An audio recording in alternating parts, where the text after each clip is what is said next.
पुन्हा ज्ञानोबराय चेतना चिंतामणी का म्हणतात? नुसतं चेतना चिंतामणी म्हणतात का गाव म्हणतात? गाव का म्हणतात? ज्ञानोबरायांचा एक एक शब्द महत्वाचा आहे. म्हणून संतान पहिल्यांदा चिंतामणी काय आहे त्याचा विचार करा. कशाला म्हणायचं चिंतामणी?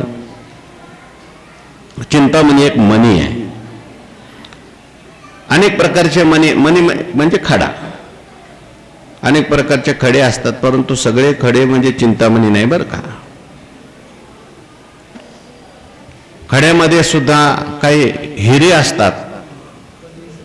हिरेची सुद्धा परीक्षा तुकाराम महाराजांनी त्या ठिकाणी सांगितली. हिरा ठेवता ऐरणी, वाचे मारिता जो घनी, तोची मोल पावे खरा.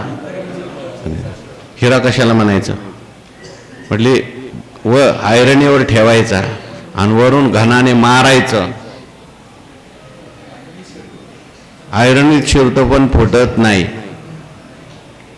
आणि थोडं कोणी बोललं की फुटला, थोडं कोण त्रास दिला की म्हणतो नाही आपल्याला नाही करायचं, नामस्मरण नको, परमार्थ नको, द्या सोडून.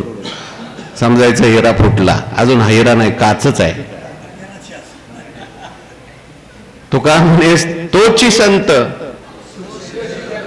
हे शेवटी सांगितलं सिद्धांत. त्याच्याकरता दृष्टांत सांगितलाय हा. म्हणून हा जो हिरा आहे, हिऱ्यापेक्षाही आणखीन म्हणे परीस सांगितला. आता परीस पण खडाच आहे. आणखीन मण्यामध्ये प्रकार खूप सांगितले. हो, सूर्यकांत मणी आहे, चंद्रकांत मणी. चंद्रकांत मणी जे आहे, चंद्राचा प्रकाश पडला की काय करतो? असा पाझरतो म्हणतो. अमृता पाझरतो म्हणजे अमृत देतो तो. चंद्राचा प्रकाश पडला की त्याच्यातून अमृत स्रवतं. बघा कोणाला मिळाला तर असला. चंद्रकांतू द्रवता किर होय. सूर्यकांत नावाचा मणी आहे. तो सूर्यकांत मणी काय करतो? सूर्याचा प्रकाश पडला का तो प्रज्वलित होतो, जाळ होतो त्याच्यातून. हा, आणि तो सूर्यकांत मण्याचा प्रकाश आहे किंवा अग्नी देतो तो. आणि अग्नी दिल्यानंतर सूर्याचा प्रकाश बंद झाला का परत जसाच्या तसाच. मणी आहेत, कौस्तुभ मणी आहे. भगवान परमात्मा तो आपल्या कंठात धारण करतात, त्याला कौस्तुभ मणी म्हटलेले. कंठी कौस्तुभ मणी. भागवतामध्ये आणखीन एक स्यामंतक मणी आलाय. त्या स्यामंतक मण्याचं काय आलेलं आहे? आख्यान आलेलं आहे. तो 8 भार सोनं द्यायचा. तो मणी असेल तिथं कधी दारिद्र्य येत नव्हतं, दुःख येत नव्हतं, दुर्भिक्ष येत नव्हतं. त्या मण्याचं काय असतं? ते वस्तू सामर्थ्य असतं. जसा कल्पतरू सुद्धा विभूती आहे, तसा हा सुद्धा काय मणी विभूतीच आहे. हा चिंतामणी जो आहे तो चिंतामणी काय करतो? चिंतामणी नावाचा मणी आहे बरं का, खडा आहे. जसे नवग्रहाचे खडे असतात, कोण अंगठीत घालता मग, तसा हा एक खडा आहे. परीस नावाचा खडा आहे. तो काय करतो? लोखंडाचं काय करतो? सोनं करतो. तसं याची वस्तू सामर्थ्य शक्ती काय? चिंतामणीची वस्तू सामर्थ्य शक्ती काय? ज्ञानेश्वरीत चिंतामणीच्या ओव्या सांगा. का चिंतामणी आली हाती, सदा विजय वृत्ती मनोरथी, तैसा मी पूर्ण काम निवृत्ती एक ओवी झाली. अजून सांगा, भरपूर वेळ. ज्ञानेश्वरीत चिंतामणीच्या ओव्या आहेत, कल्पतरूच्या ओव्या आहेत, कामधेनूच्या ओव्या आहेत. ज्ञानोबराय म्हणतात चिंतामणी काय करतो? ज्ञानोबरायांनी इथे चिंतामणी कोणाला म्हटलंय? श्री गुरूंना म्हटलं. चिंतामणी आली हाती, सदा विजय वृत्ती मनोरथी. म्हणजे मनाच्या ज्या वृत्ती आहेत त्या वृत्तींना विजय प्राप्त होतो. म्हणजेच काय?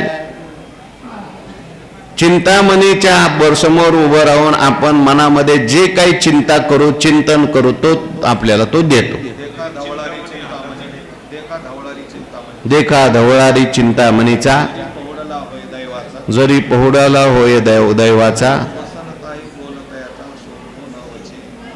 तरी बोलतयाचा सोपू न वचे. काय त्याचा अर्थ आहे?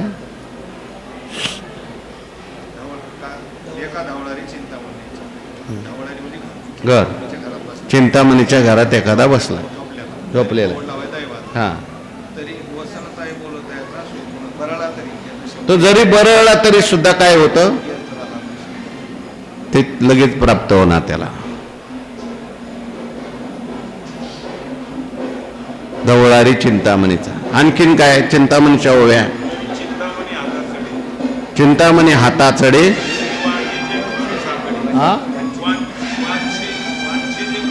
सात वांछेचे कवन साकडे.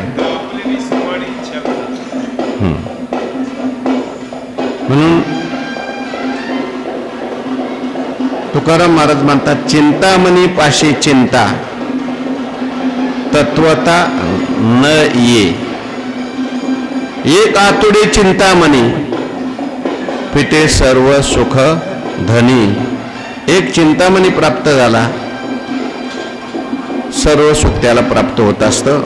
म्हणून संत जे आहेत ते चेतना चिंतामणीचे गाव म्हटलं. त्याचा विचार उद्याच्या प्रवचन. पुंडलिक वरद हरिविठ्ठल श्री ज्ञानदेव तुकाराम.